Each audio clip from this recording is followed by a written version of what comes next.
अजी, क्या हमारी गरीबी कभी खत्म नहीं होगी? क्या हमें पूरे जीवन ऐसे ही आधे पेट खाकर व्यतीत करना होगा? अरे भाग्यवान, मैं लकड़ी काटने बेचने के अलावा और कर भी क्या सकता हूँ। देखते हैं, यदि कभी हमारे जीवन में सुख लिखा हो तो वह सुख हमें जरूर मिलेगा। अच्छा भाग्यवान, अब मैं चलता हूँ, मेरा लकड़ियाँ लेने जाने का समय हो गया है। अरे मेरे प्यारे गधे, चलो, अब हमारा लकड़ियाँ लाने का समय हो चुका है। इतना कहकर लकड़हारा अपने गधे को लेकर जंगल की तरफ निकल पड़ता है।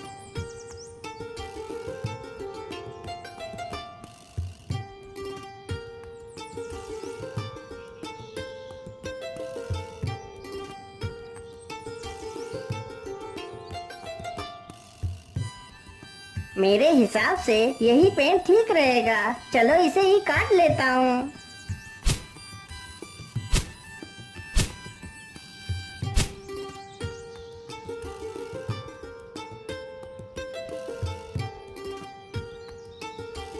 लकड़हारा जल्दी से लकड़ियां काटकर अपने गधे पर लाद लेता है और घर की तरफ निकल पड़ता है।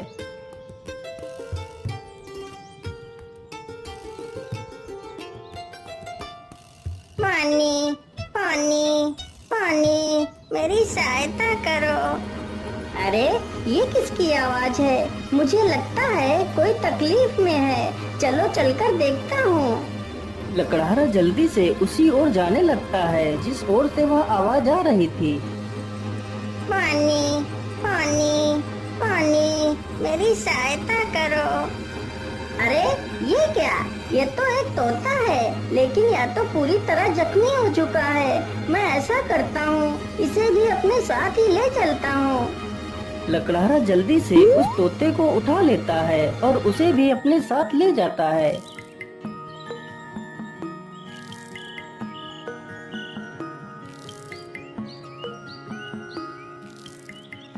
अरे भाग्यवान, तुम जल्दी से हल्दी और चूने का लेप लेकर आओ। मुझे इस तोते के जख्मों पर उस लेप को लगाना है। लकड़हारे की पत्नी तुरंत ही हल्दी और चूने का लेप लेकर आती है। लकड़हारा तुरंत ही उस तोते के जख्मों पर उस लेप को लगाने लगता है। अरे तोता भाई, मैंने तुम्हारे जख्मों पर दवाई लगा दी है, अब तुम जल्दी ही स्वस्थ हो जाओगे। इस प्रकार तोता 1-2 दिनों में ही पूरी तरह स्वस्थ हो जाता है।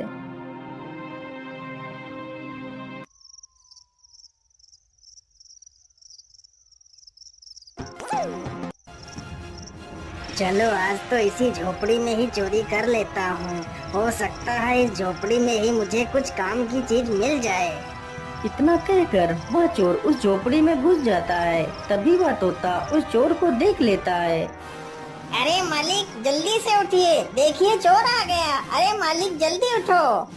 अरे मालिक जल्दी से उठिए, देखिए चोर आ गया। अरे मालिक जल्दी उठो। अरे वाह, यह तोता तो बोलता भी है, तो क्यों ना मैं इसी तोते को ही पकड़ ले जाता हूँ। बाजार में तो इसकी कीमत अच्छी मिलेगी, और तो कुछ इस झोपड़ी में दिख भी नहीं रहा है। इतना सोचकर चोर तुरंत ही तोते का पिंजरा उठाता है और वहाँ से भाग जाता है।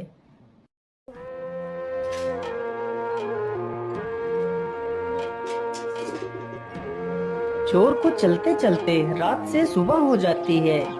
ओहो, मैं तो रात भर चलते चलते कितना थक गया हूँ। चलो ऐसा करता हूँ, थोड़ा इसी पेड़ के नीचे आराम कर लेता हूँ, फिर सोचूंगा इस तोते का क्या करना है। इतना सोचकर चोर उसी पेड़ के नीचे लेटकर सो जाता है। तभी वहाँ से एक राजा अपने घोड़े पर सवार होकर निकलता है। महाराज मुझे बचा लीजिए, मेरी रक्षा कीजिए महाराज, नहीं तो यह चोर मुझे मार डालेगा। अरे ये कौन है जो मुझे मदद के लिए पुकार रहा है, लेकिन आसपास तो कोई नहीं दिखाई दे रहा है। अरे महाराज, उधर नहीं, इधर नीचे देखिए महाराज, मैं इधर हूँ। महाराज मुझे बचा लीजिए, यह चोर मुझे उठाकर ले जा रहा है।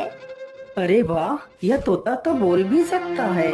चलो मैं इस तोते को खरीद लेता हूँ। यह तोता मेरी पुत्री को बहुत पसंद आएगा। अरे ओ चोर, चल अब उठ जा। और कितना सोएगा तू? महाराज, मैंने कोई चोरी नहीं की, मुझे कुछ मत करना महाराज।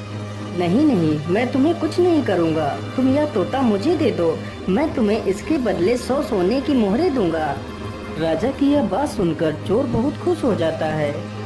लेकिन याद रहे, मैं तुम्हें ये मोहरें तभी दूंगा यदि तुम आज से चोरी करना छोड़ दोगे। यदि ऐसा नहीं किया तो मैं तुम्हें कारागार में डाल दूंगा। नहीं नहीं महाराज, मैं आज के बाद कोई चोरी नहीं करूँगा। राजा तुरंत ही उस चोर को 100 सोने की मोहरें दे देता है और तोते का पिंजरा लेकर वहाँ से चला जाता है।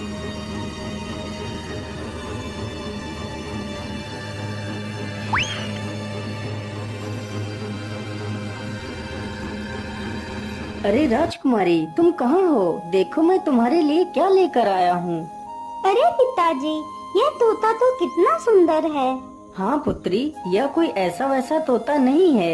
यह तोता इंसानी भाषा को बोल और समझ सकता है। फिर तो यह एक अद्भुत तोता है। पिताजी, आज से मैं इस तोते को अपने साथ ही रखूंगी।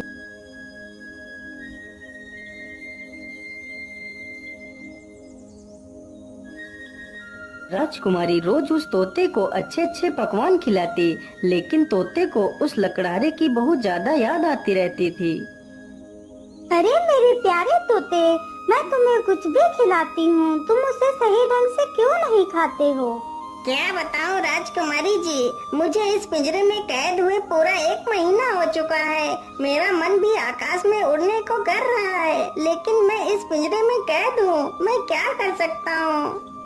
अच्छा, ऐसी बात है तो फिर चलो मेरे साथ। आज मैं तुम्हें बाहर की सैर करा के लाती हूँ।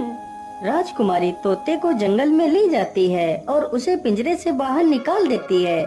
फिर तोता आसमान में उड़ने लगता है।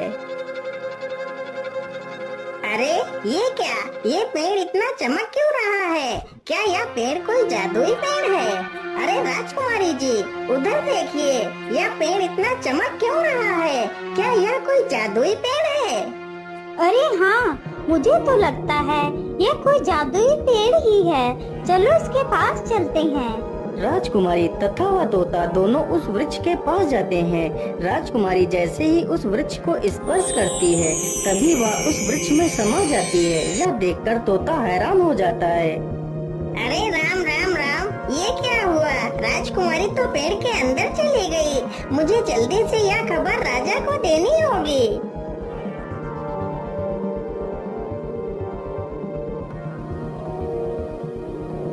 अरे ये मैं कहाँ आ गई? ये कौन सी जगह है? तभी एक बड़ा सा बाज राजकुमारी के सामने आकर खड़ा हो जाता है। अरे यह बाज तो कितना विशाल है। इतना बड़ा बाज तो मैंने आज तक नहीं देखा। तभी वह बाज राजकुमारी को अपने पंजे में दबाकर उड़ जाता है। अरे दुष्ट बाज, मुझे छोड़ दे। तू मुझे कहाँ ले जा रहा है? वह बाज राजकुमारी को एक गुफा के भीतर ले जाता है, जहाँ एक डायन खड़ी होती है।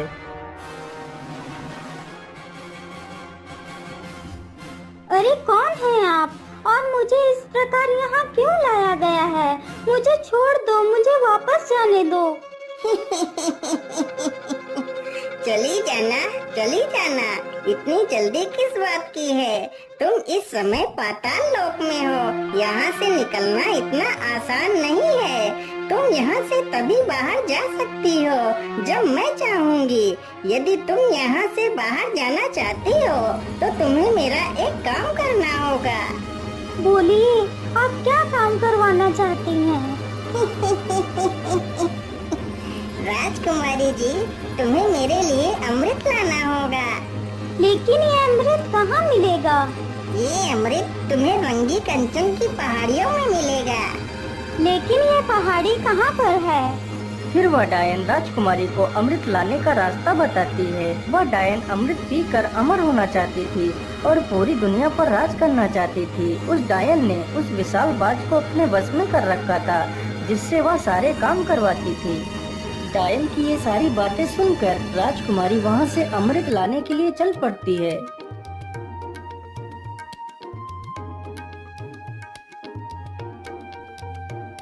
राजकुमारी अमृत ढूंढते ढूंढते उन्हीं पहाड़ियों पर पहुंच जाती है जहां पर अमृत था। मुझे लगता है इसे गुफा में ही अमृत होगा। चलो इसके अंदर चलती हूँ। राजकुमारी जैसे ही गुफा के अंदर प्रवेश करने की कोशिश करती है, तभी एक जहरीला सर्प राजकुमारी को डस लेता है और राजकुमारी की वहीं पर मृत्यु हो जाती है।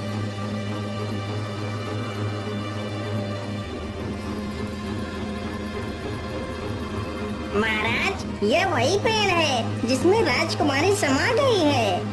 ठीक है तोते, तुम यहीं पर रुको, मैं इस पेड़ के अंदर अकेला ही जाऊंगा। राजा जैसे ही पेड़ को हाथ लगाता है तो वह भी उसी पेड़ के अंदर चला जाता है।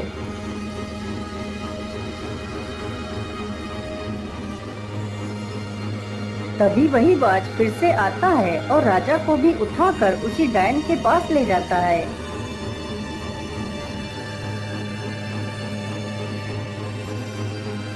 कौन हैं आप और मुझे यहाँ पर इस प्रकार लाने का क्या कारण है? मेरी राजकुमारी कहाँ है?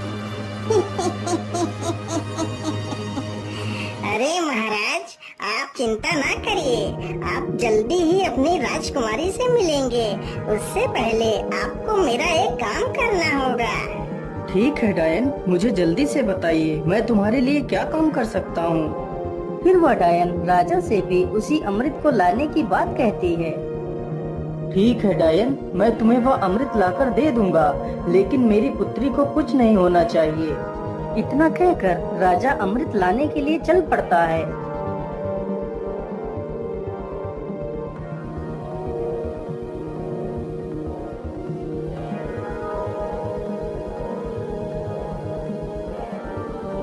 राजा चलते चलते उसी गुफा के पास पहुंच जाता है जहां पर उसकी पुत्री की लाश पड़ी हुई थी। अरे ये क्या, ये तो राजकुमारी पड़ी है, लेकिन मेरी पुत्री को क्या हुआ? हे भगवान, मेरी पुत्री को तो किसी जहरीले सर्प ने डस लिया है। इसका मतलब उस दुष्ट डायन ने मेरी पुत्री से भी वो अमृत लाने को कहा होगा। अब मैं उस डायन को जिंदा नहीं छोड़ूंगा। मुझे लगता है इस गुफा में कोई जहरीला सर्प भी है, मुझे ध्यान से आगे बढ़ना होगा। इतना कहकर राजा राजकुमारी को वहीं पर छोड़कर आगे बढ़ता है। तुम्हारी हिम्मत कैसे हुई इस गुफा में आने की? मैं तुम्हें जिंदा नहीं छोड़ूंगा। सर्प जैसे ही राजा को डसने के लिए आगे बढ़ता है, राजा तुरंत अपनी तलवार से सर्प के 2 टुकड़े कर देता है। दुष्ट, तूने ही मेरी पुत्री को मारा है, मैं भला तुझे जिंदा कैसे छोड़ सकता था? इतना कहकर राजा गुफा में आगे बढ़ता है। राजा जैसे ही आगे बढ़ता है, तभी एक तीर बहुत ही तेज रफ्तार से राजा को छूकर निकल जाता है। तभी राजा अपने कदम पीछे ले लेता है। अरे ये क्या, इस गुफा में तो तीर की वर्षा होने लगी। अब क्या करूं? अमृत तक कैसे पहुंचूं? फिर राजा तीर चलने की प्रक्रिया को ध्यान से देखता है। अरे ये क्या, जब एक तीर इस दिशा से उस तरफ जाता है, तभी दूसरा तीर उस दिशा से इस तरफ आता है। इसका मतलब यदि मैं एक एक कदम आगे बढ़ाऊं, तो मैं अमृत तक पहुंच सकता हूं। इस प्रकार राजा अपने बुद्धि के बल पर उस चुनौती को भी पार कर जाता है।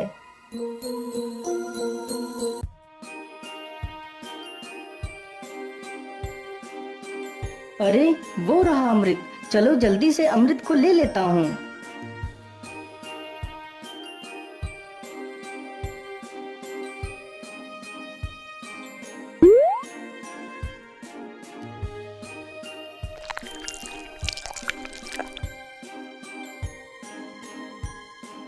मैं ऐसा करता हूँ, पहले मैं इस अमृत को अपनी पुत्री को पिलाता हूँ। ये सोचकर राजा अपनी पुत्री को अमृत पिलाता है। अमृत पीते ही उसकी पुत्री जीवित हो जाती है। अरे पिताजी, आप यहाँ पर कैसे आ गए? पुत्री, मैं तुम्हें लेने आया हूँ, अब तुम बिल्कुल भी चिंता मत करो, मैं यहाँ पर आ गया हूँ। फिर वह राजा उस अमृत को खुद भी पी लेता है और बाद में बचा हुआ अमृत उस सर्प के मुंह में डाल देता है। अमृत मुंह में पड़ते ही सर्प भी जीवित हो जाता है। फिर वह राजा उस सर्प को अपनी पूरी कहानी सुनाता है। मैंने तुम्हें इसलिए जीवित किया है ताकि तुम फिर से इस अमृत की रक्षा करो। महाराज, मैंने आपको पहचानने में भूल कर दी, मुझे क्षमा कर दीजिए महाराज। अरे नहीं नहीं सर्पदेव, इसमें तुम्हारी कोई गलती नहीं है, यह तो तुम्हारा फर्ज था। अच्छा अब मैं चलता हूँ।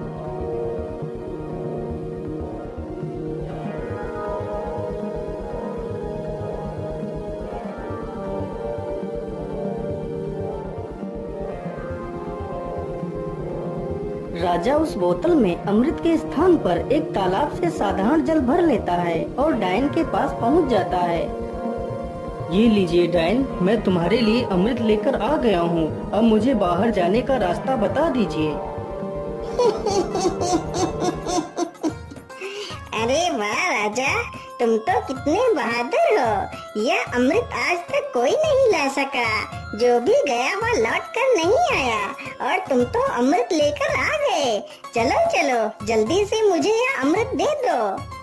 राजा तुरंत ही उस डायन को वह पानी से भरी हुई बोतल दे देता है। डायन तुरंत ही उस पानी को अमृत समझकर पी जाती है। हे डायन, मैंने आपके कहे अनुसार आपको अमृत लाकर दे दिया। अब मुझे बाहर जाने का मार्ग बता दीजिए। इतनी भी जल्दी क्या है, अब मैं अमर हो चुकी हूँ। अब तुम दोनों यहाँ से कहीं नहीं जाओगे। आज से तुम दोनों भी मेरे गुलाम हो। अरे डायन, ये तो सरासर धोखा है। मुझे यहाँ से जाने का मार्ग बताओ, नहीं तो मैं तुझे मार डालूंगा। अरे मूर्ख राजा, अब मैं अमर हो चुकी हूँ। अब तू मेरा कुछ भी नहीं बिगाड़ सकता। अच्छा ऐसी बात है, तो फिर ये ले मेरे इस तलवार के वार को झेल। इतना कहकर राजा उस डायन के पेट में तलवार घुसा देता है। ये क्या हो गया? मैं तो अमर हो गई थी। इसका मतलब तूने मेरे साथ धोखा किया है। पानी पीकर खुद को अमर समझने वाली उस डायन की मृत्यु हो जाती है। डायन के मरते ही वह बाज आजाद हो जाता है। महाराज आपकी जय हो। आप तो बहुत वीर और बुद्धिमान हैं। आपका बहुत बहुत धन्यवाद महाराज, जो आपने मुझे इस डायन की गुलामी से आजाद करा दिया। हे बाज, क्या तुम यहाँ से बाहर निकलने का रास्ता जानते हो? जी महाराज, आप दोनों हमारी पीठ पर बैठ जाइए, मैं अभी आपको बाहर ले चलता हूँ। दोनों ही बाज की पीठ पर बैठ लेते हैं और बाज उन दोनों को लेकर एक दरवाजे के पास जाता है। महाराज, इसी दरवाजे के बाहर आपकी दुनिया है, यहीं से आप बाहर जा सकते हो महाराज। राजा तथा राजकुमारी दोनों बाज का धन्यवाद करते हैं और उस दरवाजे से बाहर चले जाते हैं।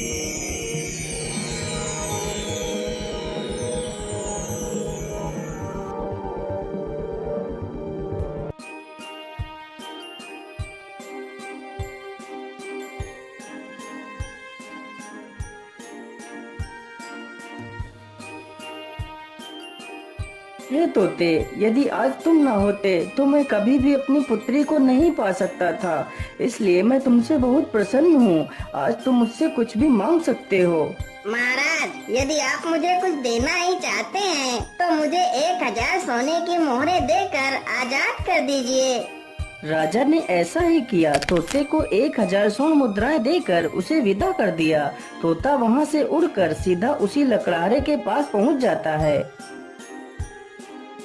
मालिक देखिए, मैं आ गया और आपके लिए कुछ उपहार भी लेकर आया हूँ। लकड़हारा जैसे ही उस पोटली को खोलकर देखता है तो उसमें ढेर सारे सोने के सिक्के देखकर वो बहुत खुश हो जाता है और फिर वे तीनों मिलकर खुशी खुशी अपना जीवन व्यतीत कर